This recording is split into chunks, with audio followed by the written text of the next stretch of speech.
Okay. Family story first. This one is more about my dad than me, but we tell it all the time because it's ridiculous.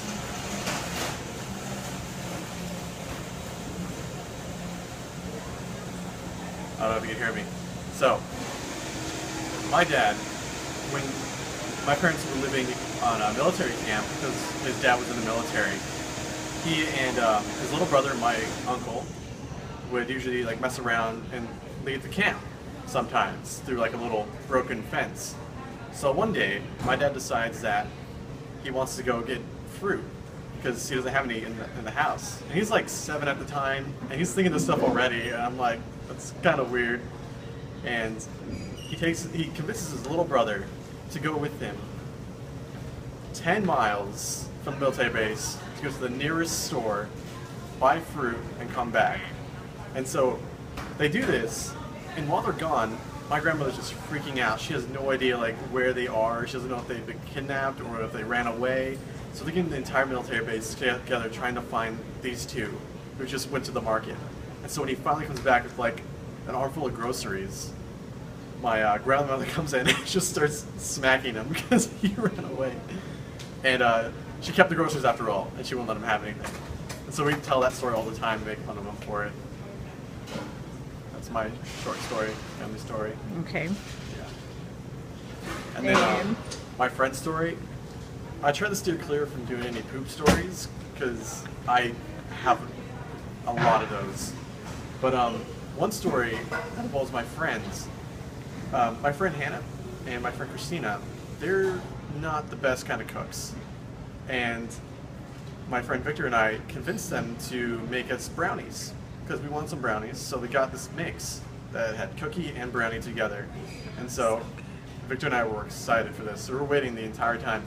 And Christina and Hannah were reading the directions, and it required a mixer, which we didn't have. So they kind of improvised. They just got a regular like spatula and started mixing really fast.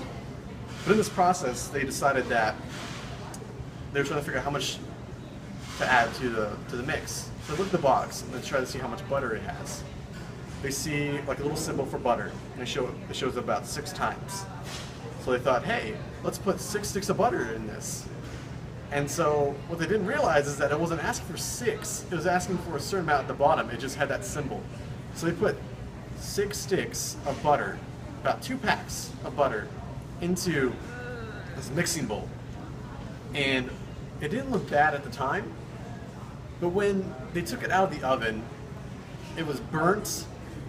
It had the butter liquid still in there, had chunks of uncooked brownie and cookie mix, and it overall just looked like the worst thing you could ever eat.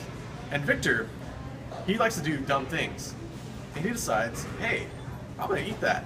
I'm gonna try some of that. And so Hannah, Christina, and I are like, no, don't even try that. And he takes a little bit of it, and he just slowly goes, and we're like, no, don't eat it. He just eats it, and immediately he goes, he just throws it out in the sink, and we're like, you're just so dumb. And later that night, he comes out of his room and he tells everybody how he's had Montezuma's revenge coming out of his anus because of that. And we're like, we told you not to do that. And we just keep ragging Hannah and Christina about that all the time. Every time they bake something, they're better bakers now, but every time they bake something, it's like, are you gonna make those brownies again? And they just give us this look like, don't even try. That's my friend's story. Alright, Yeah. good.